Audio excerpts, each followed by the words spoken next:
karena untuk mengingat-ingat suatu peristiwa yang tidak menyenangkan itu pasti tidak akan baik buat Dewi, apalagi dalam kondisi yang hamil ya. Tapi kalau dari pembicaraannya dia sampaikan bahwa tahun-tahun pertama, jadi mungkin dari mulai tahun-tahun pertama 1 tahun 2 tahun itu sudah adalah suatu kejadian yang terjadi yang dilakukan oleh Andrew, tapi mungkin ya Teguh Dewi masih berbesar hati, mungkin itu satu kekilafan ya, bahkan mungkin bantu untuk meredakan situasi itu ya. Nah, dengan orang yang cukup dikenal juga sih sebenarnya, dan saya nggak boleh sebutkan namanya kan gitu ya. Nah, dan kemudian terjadi lagi seperti itu ya. Teguh Dewi juga coba juga kembali memaafkan. Nah, jadi dia tidak bilang jumlahnya, tapi kalau dibilang berulang-ulang, saya yakin itu pasti udah lebih dari 3 kali ya, lebih dari 3 kali. Nah, sementara lah gue ngomong jangan sampai 3 kali kan begitu. Ini kalau lebih dari 3 kali ya, saya kira wanita mana sih yang mau, atau istri mana sih yang mau membiarkan suaminya berulang-ulang melakukan hal yang seperti itu, dan bukti-buktinya juga ada gitu ya. Jadi artinya itu Dewi juga menemukan beberapa bukti-bukti perilaku yang tidak sepatutnya dilakukan oleh seorang suami, dan itu akhirnya membuat si Dewi ya harus mulai mengevaluasi perkawinan mereka itu, dan dia sampai kepada satu titik ini nggak bisa diteruskan perkawinan ya, ini sudah nggak sehat perkawinan. Jadi ini bukan bicara mengenai masalah cinta atau tidak cinta, tapi ini bicara mengenai masalah sebuah perkawinan yang sehat ya. Jadi Dewi juga mengatakan kalau 1 kali 2 kali oke, tidak ada manusia yang sempurna, semua orang berkesalahan. Tapi kalau udah lebih dari 3 kali mungkin dilakukan, ini kan berarti kan sudah apa ya, sudah karakter ya, sudah tabiat. Nah, kalau karakter dan tabiat ini kan tidak bisa dirubah ya.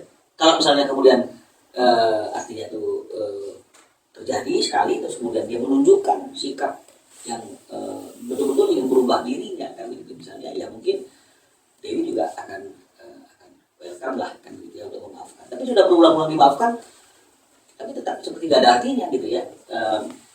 Maaf yang diberikan oleh Dewi itu pernah terulang lagi gitu. Dan dia berpikir bahwa kalau begini terus-menerus bisa hancur dong kehidupan, bukannya rumah tangga, anak-anak, tapi juga mentalnya dia. Jadi dia berpikir bahwa dia harus move on, dan dia harus menjalani satu kehidupan yang lebih baik dari apa yang hari ini dia jalani, dan hingga dia sampai kepada keputusan untuk meminta kantor kami mengajukan gugatan perceraian kepada Andrew. Tadinya sih tidak bicara masalah perceraian dalam topik komunikasi kami sebelum terjadi pertemuan itu.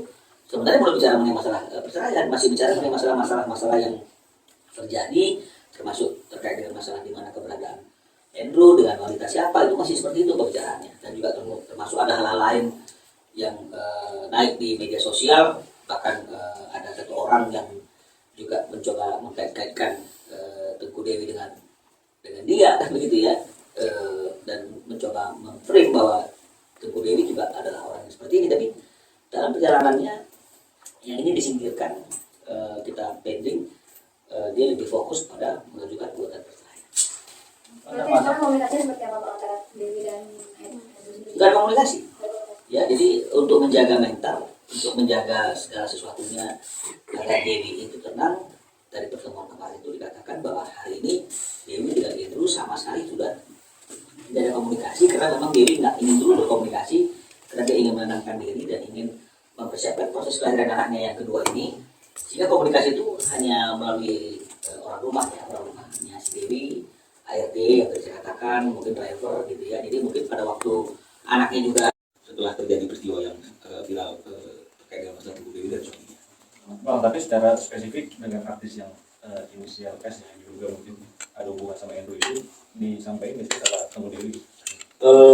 Jadi Dewi bilang begini ya dalam pertemuan kemarin itu, ini kan masalahnya kan tidak ada berkaitan sih, secara tidak langsung berkaitan, tapi sebenarnya tidak ada kaitan dengan siapapun yang diisukan dengan Andrew inisial S atau siapapun, karena kan ini kan yang paling penting adalah bagaimana Andrew-nya sebagai seorang suami ya kepada istri ya.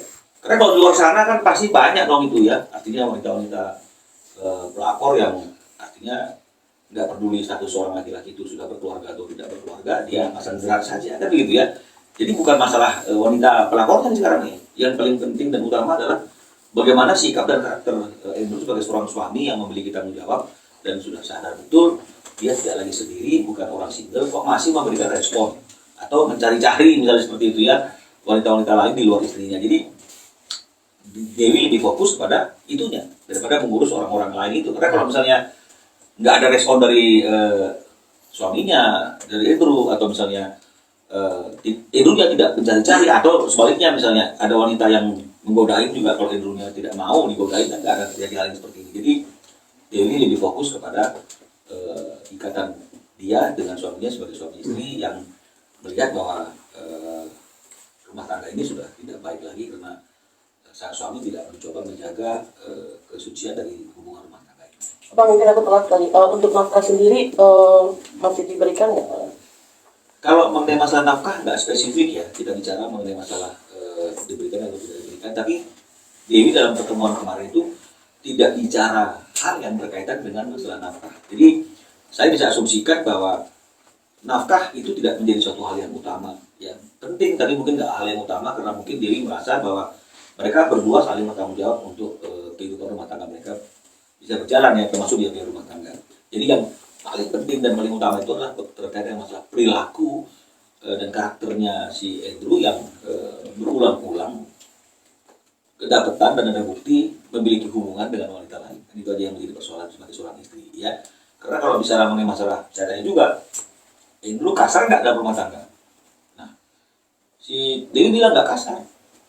Jadi dia boleh dikatakan ya karakternya ya nggak kasar, orangnya juga ya secara umum ya baik gitu ya.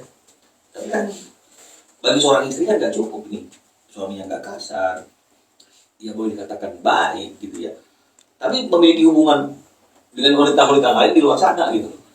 Ya saya kira kalau kita tanya kepada semua wanita atau semua istri yang ada di manapun, pastinya tidak akan ikhlas hal ini terjadi. Nah, sekali dua kali boleh saja, artinya itu mungkin hilaf, tidak ada manusia yang sempurna, ya salah jalan. Begitulah disampaikan oleh Ibu Dewi ke kita. Tapi kalau misalnya ini selama 11 tahun selalu diwarnai dengan peristiwa-peristiwa yang seperti itu, sebagian bisa ditutupi, sebagian menjadi suatu berita yang mencuat, kan ini lama-lama dia capek juga gitu. Dia lelah juga, dan dia berpikir bahwa kalau udah karakter, ya ini khawatir dia nggak akan bisa berubah karena sudah berulang-ulang gitu. Kalau berulang-ulang berarti sudah lebih dari 3 kali nih ya, bahkan mungkin lebih dari 5 kali mungkin. Jadi akhirnya dia berpikir bahwa ya ini nggak bisa dipertahankan kondisi seperti ini.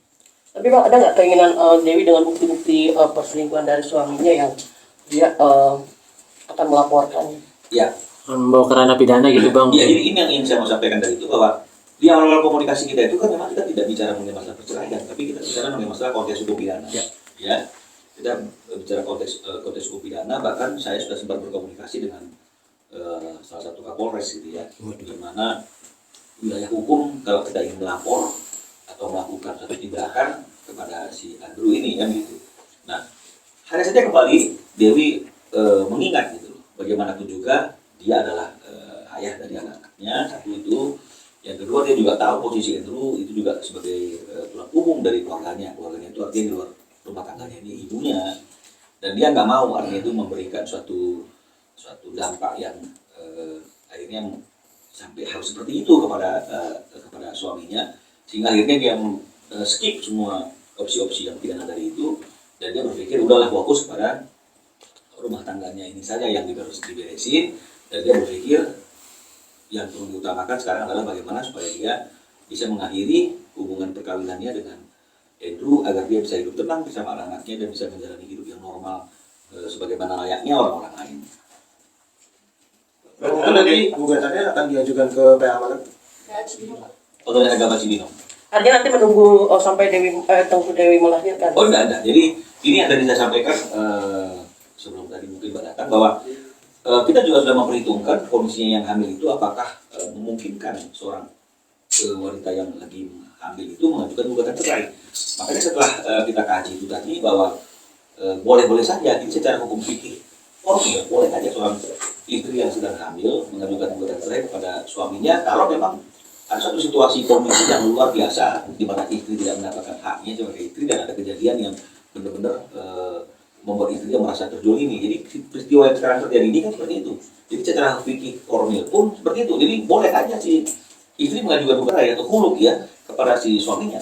Nah, cuma mungkin nanti ada beberapa syarat-syarat yang harus ditaati setelah itu yang terjadi ketika gugatan ini diajukan. Salah satunya misalnya selama proses gugatan itu si istri tidak boleh menjalin hubungan dengan orang lain sampai bayinya dilahirkan, hanya untuk mengetahui bahwa siapa yang akan menjadi ayah yang bertanggung jawab pada anak. Jadi saya kira ini kan nggak mungkin juga ada niatan atau keinginan dari si Dewi dan keadaan yang masalah masih ada, proses perceraian yang masih berjalan, hamil juga, kan nggak mungkin lah. Saya kira ini sesuatu hal yang mungkin secara umum bisa kita lakukan, ini kita lakukan. Jadi sekali lagi secara hukum positif dan juga secara fikih formil, secara hukum kombinasi hukum agama Islam juga memungkinkan untuk mengajukan gugatan cerai terhadap suami oleh istri yang sedang hamil.